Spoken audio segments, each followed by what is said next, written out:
Payment तो हो गई है ना भैया इसकी। Thank you so much. ये क्या बहू, कहीं तूने करवा चौथ के लिए नया कपड़े तो नहीं मंगवा लिए? तुमने ऑनलाइन फिर कुछ मंगवा लिया? आप जाइए भैया। हाँ माँ जी, हर बार आप मुझे रोक देती थी त्योहार पे नया कपड़ा खरीदने के लिए, इसलिए मैंने इस बार बिना आपसे पूछे करवा चौथ के लिए रेड कलर का सूट ऑर्डर किया है। बहुत प्यारा सूट है माँ जी। और जानती है माँ जी, सूट के साथ साथ इसमें ज्वेलरी और चूड़ियाँ भी हैं। मैंने सोचा इस बार करवा चौथ को मैं सब कुछ नया पहनूं, नई चूड़ियाँ, नई ज्वेलरी और नया सूट। ठीक है बेटा, अगर तेरी इतनी इच्छा है नए कपड़े पहनने की तो पहन ले करवा चौथ पर नए कपड़े। वैसे एक बात तो है, त्योहारों पर नए कपड़ों की बात ही अलग होती है। लेकिन तुझे एक बात बताऊं बेटा, मैं तो आज भी अपने पुराने लहंगे और चुनरी में ही पूजा करती हूँ जो मैंने शादी के समय पहना था।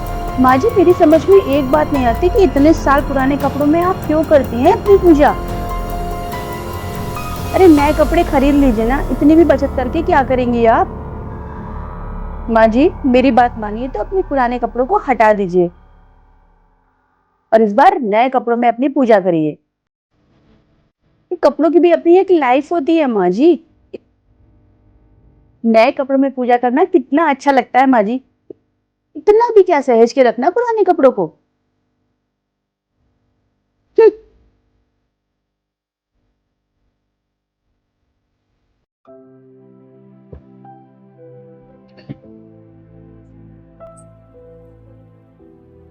देख बहू, जी माँ जी।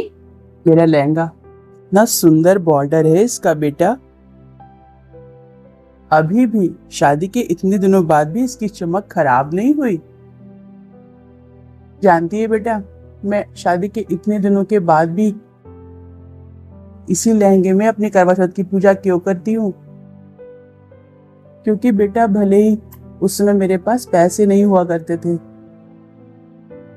लेकिन बेटा इन कपड़ों के साथ मेरी सास, नंद, जेठानी, मेरे सभी बड़ों के आशीर्वाद जुड़े हुए हैं। इसलिए मुझे ये लहंगा बहुत प्यारा लगता है, क्योंकि इसमें सबकी दुआएं जो शामिल है मेरे लिए।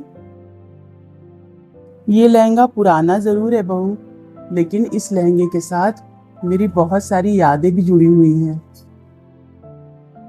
जानती है बहू, जब करवा चौथ के दिन मैं, मेरी जेठानी और मेरी सास तीनों अपने अपने शादी के लहंगे पहनकर आंगन में बैठ के चंद्रमा की पूजा करते थे ना, तो ऐसा लगता था जैसे किसी फिल्म की शूटिंग चल रही हो। हमारा पूरा परिवार इतना सुंदर लगता था ना।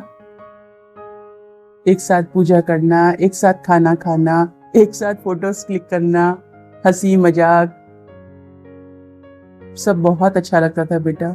लेकिन अब आजकल के परिवार में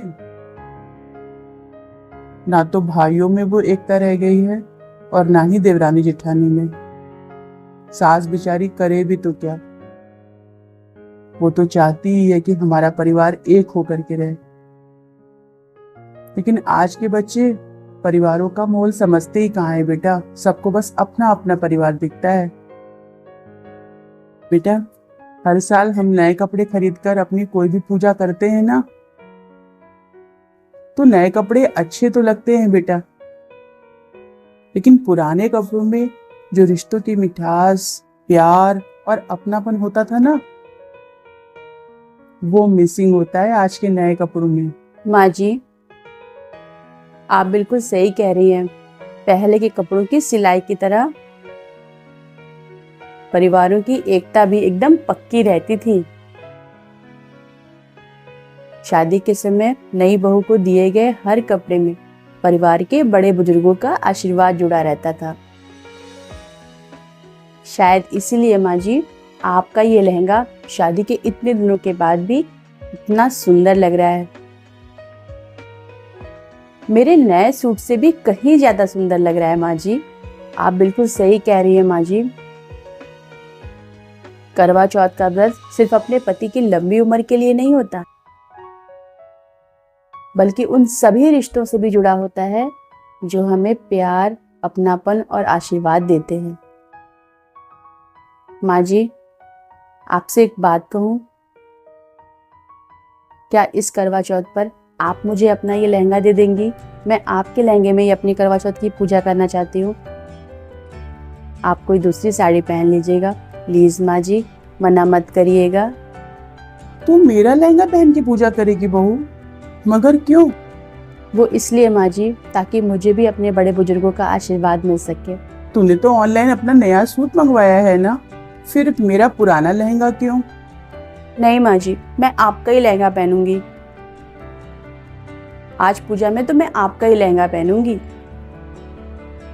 प्लीज माँ जी, क्योंकि नए कपड़ों की कोई कीमत नहीं होती माँ जी, लेकिन आपके इस लहंगे की बहुत ज्यादा कीमत है, क्योंकि इसमें बड़े बुजुर्गों का आशीर्वाद जो मिला है।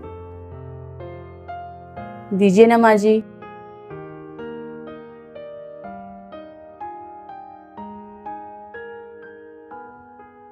माँ जी, इन कपड़ों में हमारे बड़े बुजुर्गों का आशीर्वाद जुड़ा है, इसलिए इसकी कीमत मेरे नए सूट से कहीं ज्यादा है। इस बार करवा चौथ पर मैं अपने बड़ों का आशीर्वाद भी अपने साथ लूंगी, तभी तो मेरा व्रत अच्छे से बीतेगा। खुश रहो।